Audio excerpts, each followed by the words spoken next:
धर्मार्थकामाणामुपदेशः समन्वितम्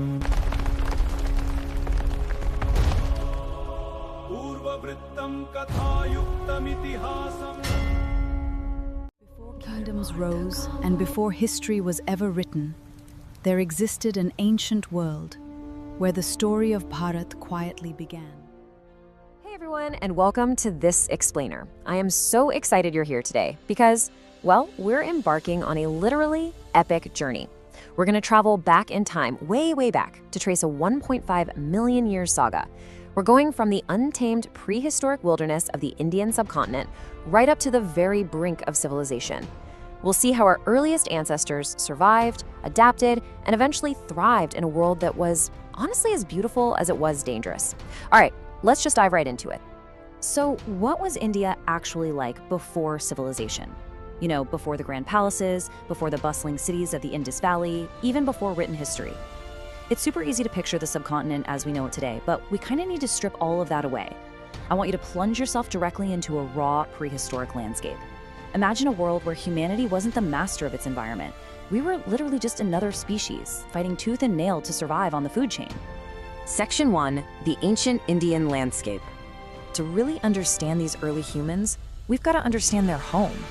The ancient Indian landscape offered some incredibly rich resources. You had dense forests in the Vindhya Hills and absolutely crucial, life-giving river valleys like the Narmada.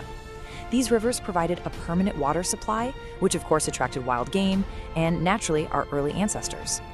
And to grasp their journey across this wild landscape, we really have to look at the sheer scale of the timeline here. It's like our own personal time machine. Look at that first date, 1.5 million years ago. That's when early hominins first arrived at sites like Atirampakam in South India, carrying primitive stone tools.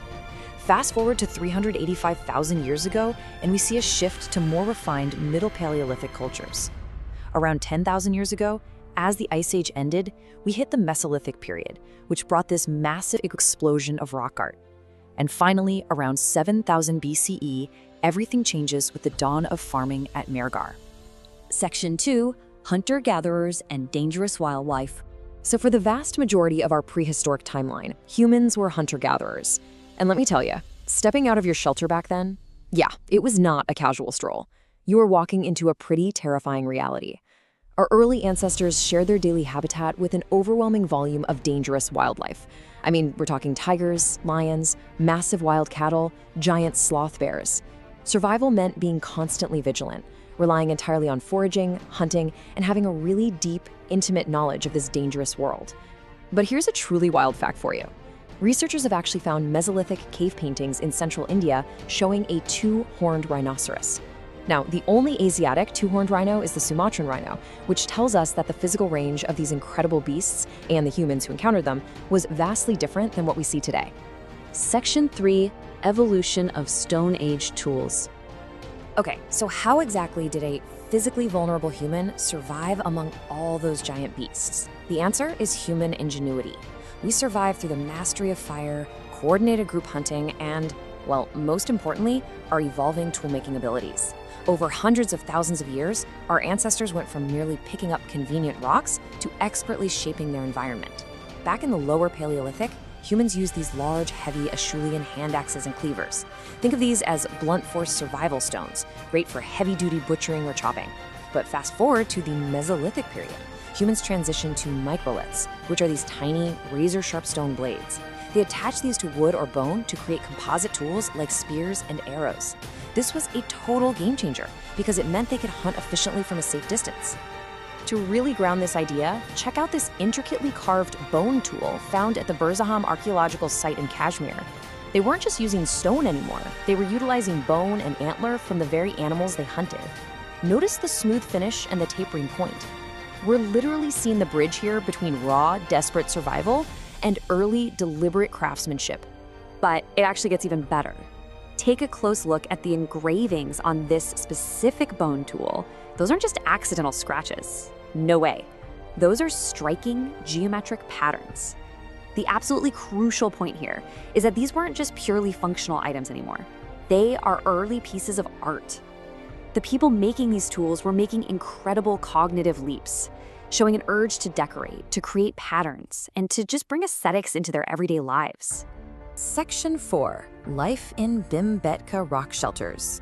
Now, I want to move our story right into the heart of central India, specifically to the massive sandstone outcrops of Bhimbetka. If you were a prehistoric human looking for safety from, say, the monsoon rains, or those apex predators we talked about earlier, this was prime real estate. 750. That is the number of rock shelters spread across a 10-kilometer stretch of the Vindhya Hills at the Bhimbetka complex. It is a massive scale. It's one of the largest prehistoric complexes in the world, and it's entirely natural, weathered out of the sandstone over millennia, providing ready-made, highly defensible homes for thousands of early humans. But what makes Bhimbetka truly a world wonder is its unbroken chain of human occupation. Deep excavations in these caves have actually revealed layers of history just stacked on top of each other. It starts from the Acheulean Stone Age, runs through the Mesolithic hunter-gatherers, and goes straight into the historical period. It's a continuous, physical record of humanity basically growing up in one single location. Section 5. Cave Art and Early Beliefs.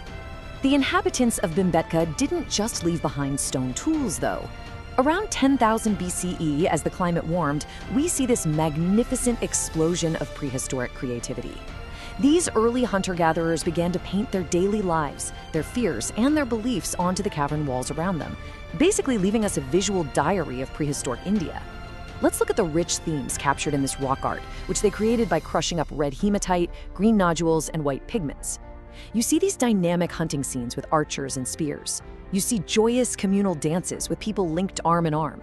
There's even a famous zoo rock featuring dozens of superimposed animals like elephants and deer. You also see intimate family moments, pregnant women, and these really fascinating mythical figures, including a dancing man holding a trident-like staff that archaeologists have affectionately nicknamed the Nataraj.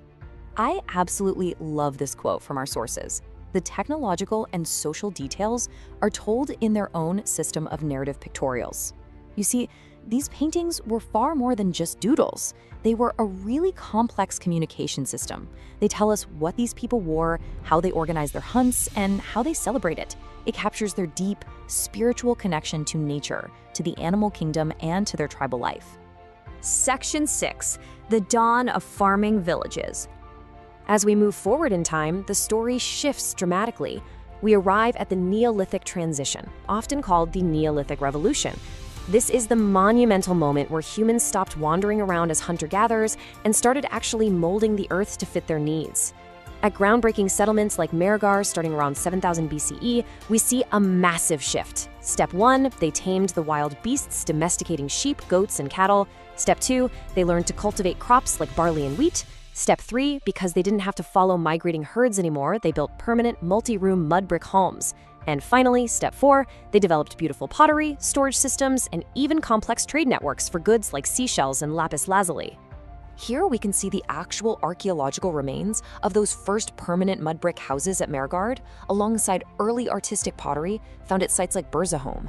Look at the stylized animals painted on that clay. This proves a massive, massive leap in civilized living. They had granaries for surplus food now, which meant security, stability, and ultimately survival. And here's why that agricultural surplus really matters. When you aren't spending every waking hour hunting for your next meal, you get free time.